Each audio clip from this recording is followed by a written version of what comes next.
It's not often we have an opportunity to talk about just 2 verses. We tend to look at the whole gospel that's read to us, or the whole section of the New Testament or Old Testament that's read to us, and talk about it all. But basically, we're going to focus on 2 verses. We'll talk about some of the others, but there are 2 that are really important. You shall love your God with all your heart, and with all your soul, and with all your might. Now, that last word is used differently by different translations. Some say mind, some say strength, some say might. You shall love your God with all your heart, with all your soul, and with all your might. We have to remember that Jesus has been spending a substantial time in the temple answering questions asked by the Pharisees and the Sadducees. In other words, the priests of the temple and the scribes of the temple. Now, we know that they were asking questions in a hope of trying to catch Jesus and saying something that would be used against him to bring down his ministry. In fact, something they hoped would lead to his death. So they asked him questions about things like money. Whose money is it? Is it God's money? Is it Caesar's money? A trap. If Jesus said it was God's money, then he would be doing treason against Rome, which is death.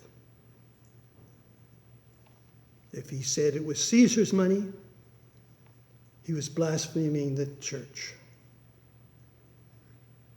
So Jesus says, if you remember, give unto Caesar that is Caesar's, and give unto God that is God. Beautiful answer. They couldn't catch him. And this went on and on. They asked him questions about divorce. They asked him questions about relationships within families. They asked him questions. It was just one question after another. And Jesus answered them all perfectly. Now, this person that asked this question didn't seem to be asking it in a hostile way.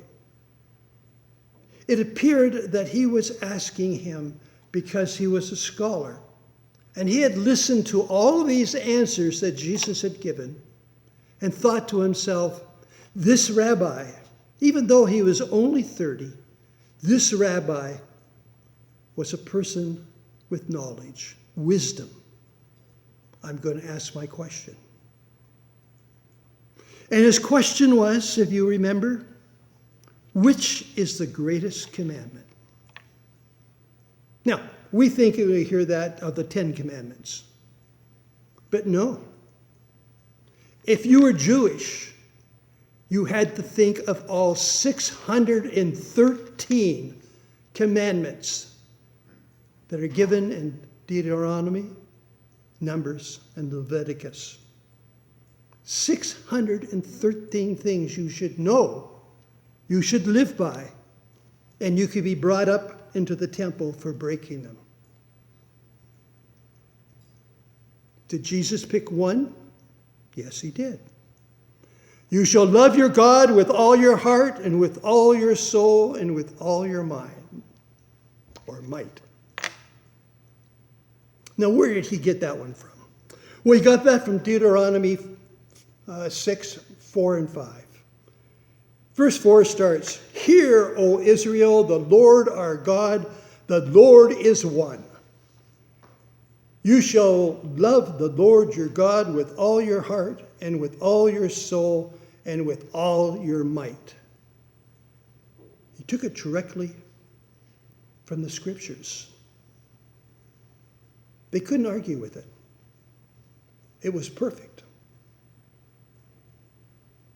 And then Jesus put a little add-on. Love your neighbor as yourself is more important than any burnt offering or sacrifice. Ooh. That is a direct slam against all those that are priests in the temples, because they charged for sacrifices. You had to buy pigeons or doves out in the marketplace in front of the temple. That money was shared between the person that sold it in the temple. That's how the temple got its money. A sacrifice of a bull. Wow, that was huge money. And there was a sacrificial way that you had to kill that bull, by a certain way of slitting the throat with a sacrificial knife. And the blood is specially drained into a bowl. These are strong worship techniques that the priest used. And Jesus is saying, love your neighbor as yourself is more important than any burnt offering or sacrifice. Now that one would really tick them off. Totally tick them off.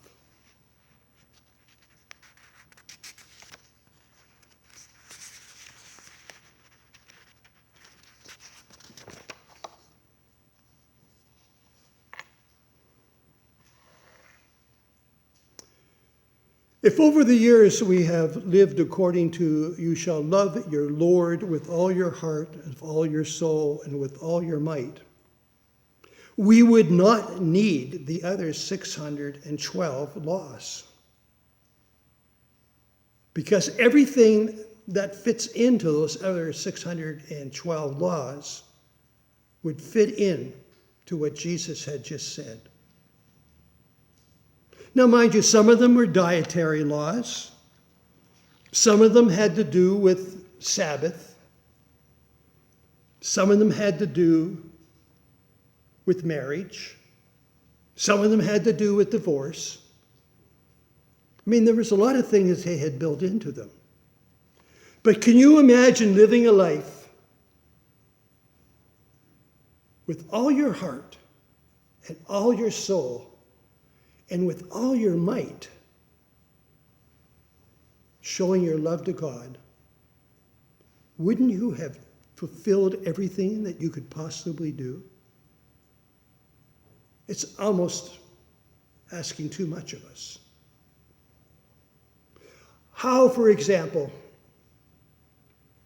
do we fill our heart? Heart is an organ. It pumps. We can check, make sure that we're still functioning. Yep, I hear a beat. Yep, it sounds like a good one. I think we're okay. I'm not sure how I fill it. It fills with blood, but how do I fill my heart with love of God? That's a very difficult one. My soul. Well, actually, soul is not an organ. Soul is something that's within you, within your mind, within your heart, within you. It's something that's a grace of God. Grace has given us this soul. If you've ever experienced, unfortunately, the last breaths of someone that's dying, all of a sudden, the life in their face goes. It becomes white. It becomes unresponsive. Their soul has left them. Their soul has gone back to God. a powerful image.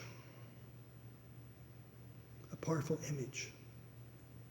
But how do we fill it with happiness? Not sure. Now, with all your might or strength or mind, that one we can control. That one we have some input into. If we're lackadaisical about how we respond to God, we're not fulfilling this particular verse. If we attend church regularly, but don't do during the week what we say we're going to do in church, we're not fulfilling this particular verse. If we can worship God, go home, and try our very best to live the words that we promised in our confession, to live the words that we heard in the gospel, if we can spend time in prayer, if we can spend time in listening to the beauty around us, such as music, if we can spend time walking around in the sunlight rather than the rain, although walking in the rain's not bad. I mean, it has its advantages at times. If we can do those sorts of things and know that we're doing it for the love of God, we're starting to fulfill this concept with all our might. If we find ourselves deviating, we find it's easier not to spend some time in worship, but to watch a TV program. If we find it's easier to go out with friends than to go visit someone that's ill, if we find it's easier not to live up to this standard, then obviously we have not fulfilled this verse.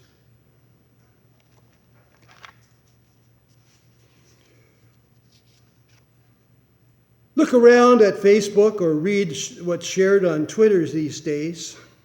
There are wars and armed rebellions happening around the world. There's poverty on the streets of Woodstock. There are homeless in Woodstock. Think a few minutes about how we've treated the elderly in our society during COVID-19. We have not done a good job. Back in May, the Premier of the province came on TV and was almost in tears as he talked about the deaths that were happening in the nursing homes. And he promised that he would bring legislation in that would change things. Well, folks, that legislation was actually presented in the House last week.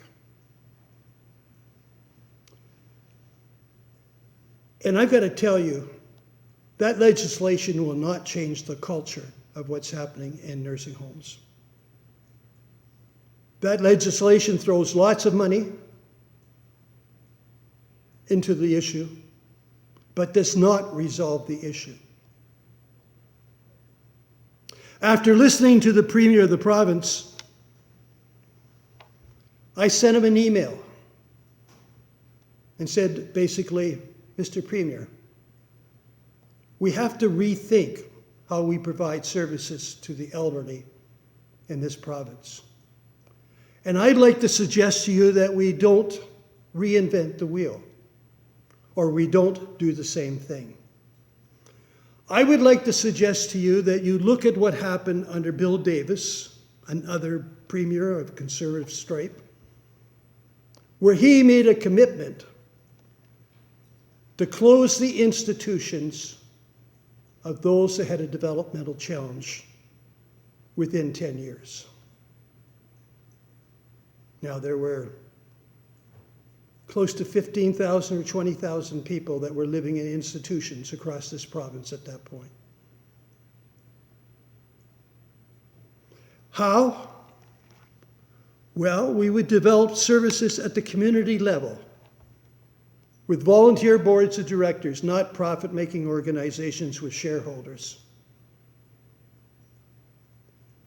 We would set up group homes across the province where 4 or 5 people would share living accommodations with appropriate staff. Staff that's trained. Staff that will be there 24/7. We'll provide other programs that are necessary for them to keep people at home if they don't want to go that way. And if you work out the dollars, it'll be a little bit more expensive than what the nursing home is. But the dignity for the individual would be far greater. Within 2 weeks, I got a reply back from the Premier's office. It was the one I expected. Thank you for your letter. We thank you for taking the consideration to write it. It will be sent to the appropriate minister. Have a good day. In the new legislation, the Premier has brought forth money to add more institutions in this province. Oh, modern ones. Ones that aren't going to cause the spread as easily in the facility. But when you have 200 people living together, it's almost impossible, no matter how good your standards are, to stop the spread of something like COVID. I was terribly disappointed when I heard that legislation. I think the Premier's trying to do the right thing, but he's not willing to look beyond the existing system. And folks, the existing system is broken. We have to find a way to do unto others as we would have them do unto you. Is that where you want to go? It's your only option. It was the only option of mothers and dads back in the 50s and 60s.